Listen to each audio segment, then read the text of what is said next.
Hey there, friends and enemies, JoPa here again, and today I want to talk about whether or not you should return to Destiny 2 with episode Revenant, as there's a lot going on with the new content that I am excited about, but I don't know if it'll change the trajectory of the game at this point. Although the changes we are getting look promising for the future, as we've also got some information about what's coming after the next two episodes end with Codename Frontiers. Obviously, that is still quite some time away. But anyway, let me jump into some of the things that the Bungie developers were talking about in the developer live stream today that I am really looking forward to. First off, if you missed it, Icebreaker is coming back. That's my favorite Destiny 1 exotic. It will be changed up. It sounds like it'll be a weapon that'll be more focused on boss damage, as you are able to get increased ammo by getting kills with other weapons. So potentially you could have a high damage phase by just sending a ton of shots in to the boss of maybe a raid or a dungeon or something like that if you have a ton of ammo saved up. So that's pretty cool. We also got a look at a primary exotic grenade launcher. That one also looks very interesting. That's going to be the episodic weapon that you can get from the season's pass, essentially, and it's infinite ammo because it is a primary, shoots much like the mountaintop, and has a unique perk where you can essentially generate special or heavy ammo as well. So both of those are very exciting new weapons coming back. We obviously have the new dungeon coming in as well, which I'm really looking forward to, because the dungeons are always my favorite content. It's harder to get 6 people in a group for raids these days, as the player base has diminished a bit. However, getting folks in for dungeon runs is a lot easier. Now we also have contest mode for the dungeon when it first launches, and a essentially dungeon race like we've seen in the past with raid races. So that's really exciting in my opinion as well. The community tends to rally around these races, and hopefully that's the case with the dungeon. Now the contest mode will be playable for 48 hours. However, you can also drop it down to normal if you wait for the first 3 clears of the dungeon. So if you don't want to tackle it right away on contest mode, you can wait for that, which is really cool. Now, some other things, we have some information about the story with episode Revenant. We have Crow, who's going to be a massive part of that.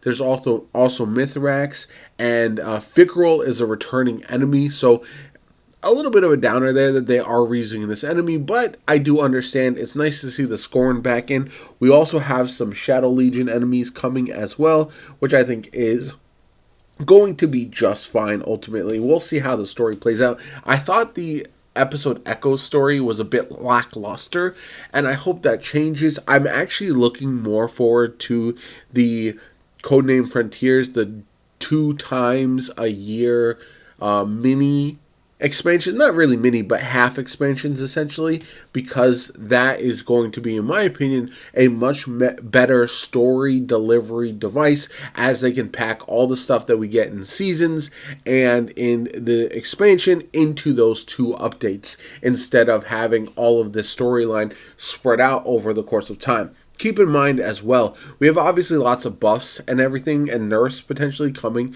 with the new episode, plus the content for every act. It still has 3 acts per episode, and the content per act will drop all at once. So when Act 1 drops, all of the Act 1 content will be available for day 1. When Act 2 drops, all the content will be available for that, and then so on and so forth. So that's pretty cool. We also got new Onslaught, which I'm really looking forward to. I really enjoy Onslaught as a mode, especially for build testing and the like. This one is going to be facing off against Scorn and also the Shadow Legion. But one of the nicest thing about that is we do have more defensive upgrades. Airstrike, which looks really unique, and a turret you can actually man. So I imagine you can set down some, maybe like a cold snap grenade or something like that. And essentially just turret everybody down. And it sounds like there's different levels to the turrets. So a lot of really cool stuff that I am looking forward to, because it does add a bit of variety to the gameplay. The weapons for the new episodes sound like they're going to be pretty good as well. Not craftable, which is a massive change.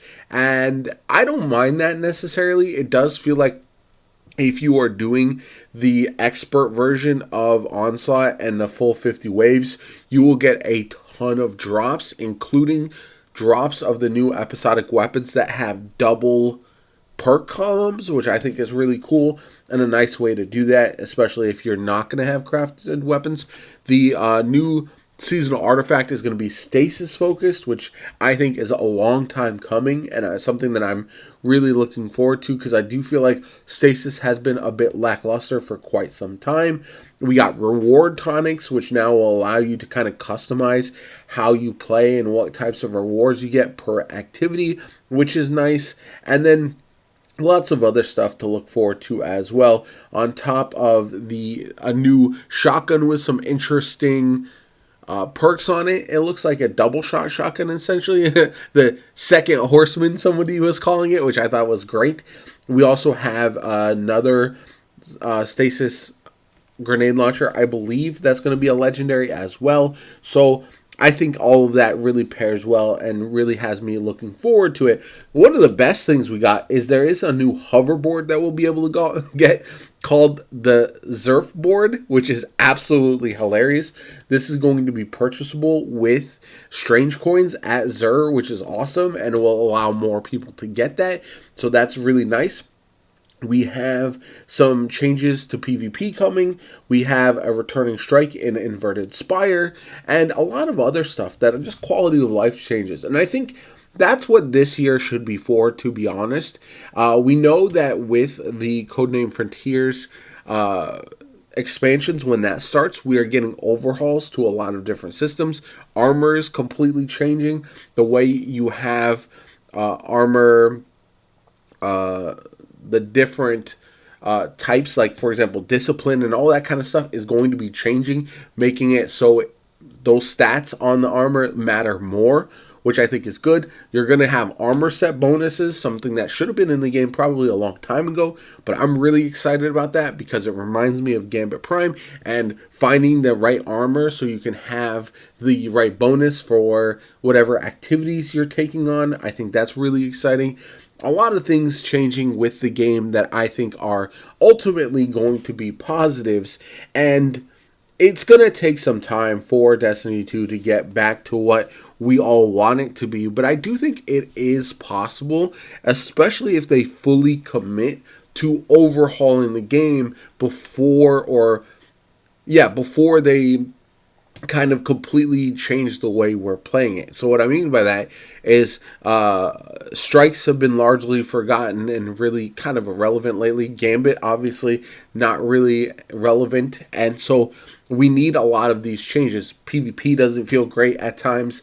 And so we know that not only are we getting a dungeon with Act 1, Act 2, we're getting a fan favorite mode returning, which I think is probably Prison of Elders. So keeping up and improving upon the core of the game, stopping the seasonal activities that can be fun but lose their luster sooner rather than later, I think is important, because ultimately this is a game about replayability, and in my opinion a lot of time, energy, and effort is spent on content that is only playable once. And that's where, if you have a smaller team, as they did have layoffs at Bungie, you're going to need to be more efficient and hopefully more creative in the new modes and activities that you come out with, so that way it is engaging over the long term. Anyway, let me know what you guys think. Are you jumping back in for the new episode? I check out all the new content regardless. Destiny 2 will always be my home base of a game that I'll check out whenever I feel like I want to see what's new in store, how much fun I can have, what new content I can get. And I'd love to hear from you guys. Is that the same for you, or have you moved on from the game? Let me know in the comments down below. Like the video, subscribe. As always, my name is Jopa. Have a good one, and I'll catch you all later.